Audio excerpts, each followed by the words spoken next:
Bonsoir à tous et bienvenue dans votre magazine Santé, 15 minutes pour évoquer votre bien-être et votre santé. Ce soir, sachez-le, c'est la journée mondiale contre le cancer, une journée marquée par une baisse des dépistages, conséquence des confinements. On en parle justement avec notre invité ce soir, le professeur Éric Lartigot, directeur général du centre Oscar Lambré. Bonsoir professeur. Bonsoir madame, merci pour votre invitation. Merci beaucoup d'être en plateau avec nous et je vous propose justement de démarrer avec quelques chiffres autour du cancer chez nous, dans la région.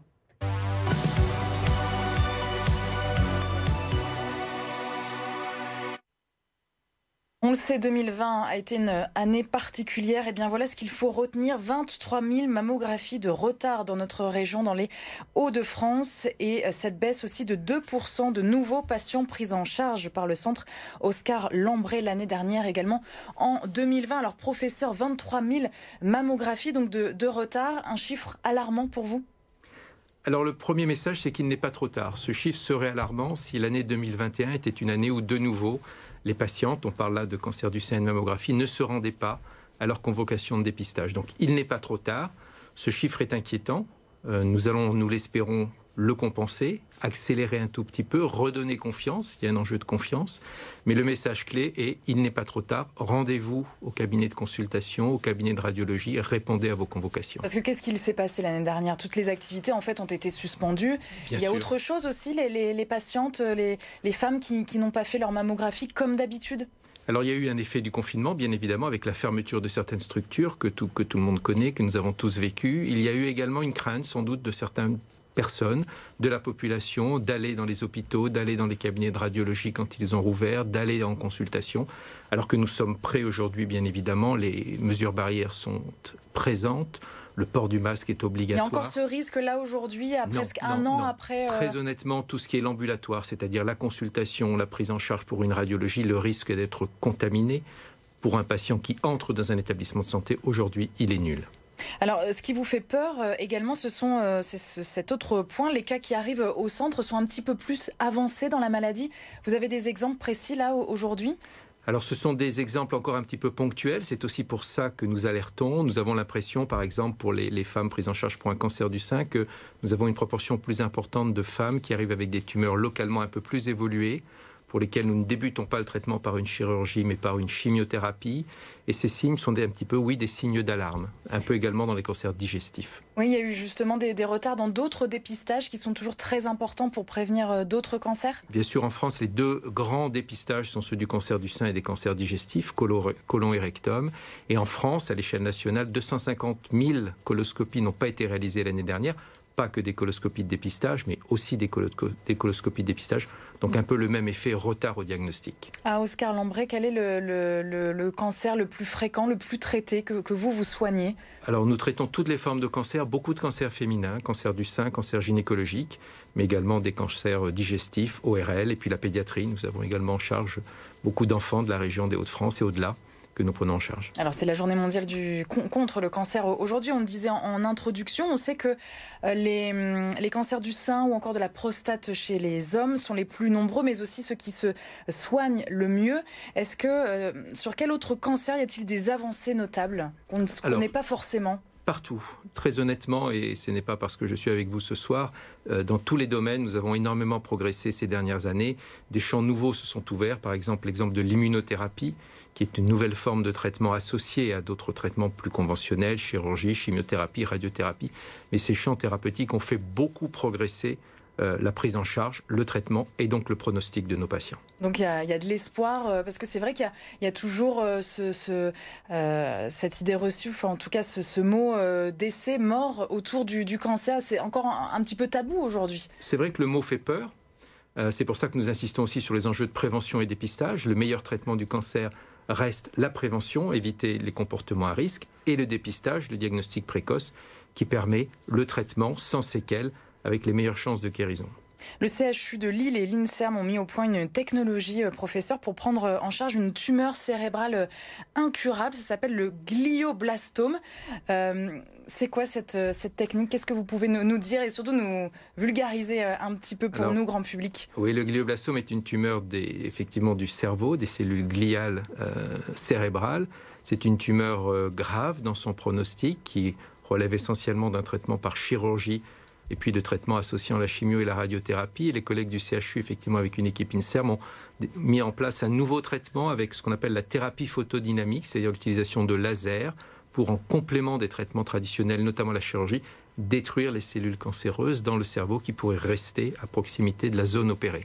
Et ça, on avance sur ce chemin-là, c'est de bon augure? Bien sûr, ça fait partie des thérapeutiques associées aux thérapeutiques plus traditionnelles qui nous permettent de penser que petit à petit, nous allons effectivement gagner cette bataille contre les cancers.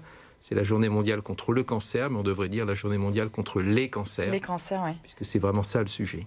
Avec le cancer, les cancers qui restent la première cause de mortalité pour tout le monde, pour nous Français? Oui, c'est la première cause de mortalité en France et c'est un sujet particulièrement important dans notre région des Hauts-de-France puisque nous avons encore une très forte prévalence de ces cancers et une très forte mortalité dans notre région. Donc c'est vraiment un enjeu de santé publique à l'échelle des Hauts-de-France. Et sur quel cancer en particulier? Et est-ce qu'il y a un profil type qui ressort chez nous dans la région? Non, on a longtemps, malheureusement, dans la région, été exposé à des facteurs de risque socio-économiques, tabagisme, alcoolisme, également des facteurs environnementaux et professionnels qui ont été particulièrement présents du fait de l'histoire industrielle de la région.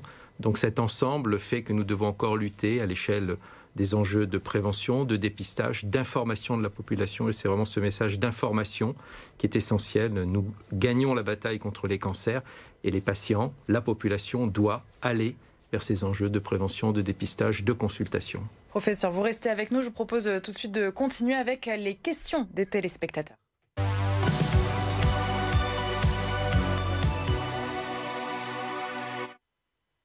On commence avec cette première question de Marco d'Orchy. La légende dit que nous avons tous un cancer et qu'il se développe ou pas. Est-ce que c'est vrai, professeur? Alors ça n'est pas vrai, même si nous produisons des cellules anormales au cours de notre vie. Ce qu'on peut dire, c'est qu'avec l'âge, cette probabilité augmente relativement. Là aussi, l'exposition à des facteurs de risque environnementaux ou autres. Mais nous n'avons pas tous un cancer et nous n'allons pas tous développer un cancer dans notre vie. Donc c'est une légende, clairement. C'est une légende, c'est un petit peu une interprétation de faits biologiques un petit peu complexes qui sont cette production de cellules, mais que notre système immunitaire contrôle et élimine. Autre question, professeur. Alice de Sizouin se demande: puis-je me faire vacciner contre la Covid alors que je suis traitée justement pour un cancer?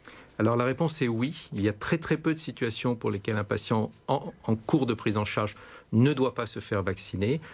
Il faut certainement que cette dame se rapproche de son médecin généraliste, savoir s'il n'a pas d'allergie ou de contre-indication à une vaccination en général, et de son oncologue, mais la réponse est oui. C'est surtout, ils font partie des publics prioritaires là en ce moment. Vous avez tout à fait raison. L'Institut national du cancer a rappelé que ces patients en cours de traitement sont des patients prioritaires pour la vaccination. Tout comme les plus âgés. Autre question, absolument. Mohamed. Nous avons Janine de Bourbourg. Une activité physique peut-elle m'aider à guérir du cancer? Ça, c'est intéressant. Alors oui. 10 fois oui. L'activité physique est d'abord un très bon traitement en termes de prévention.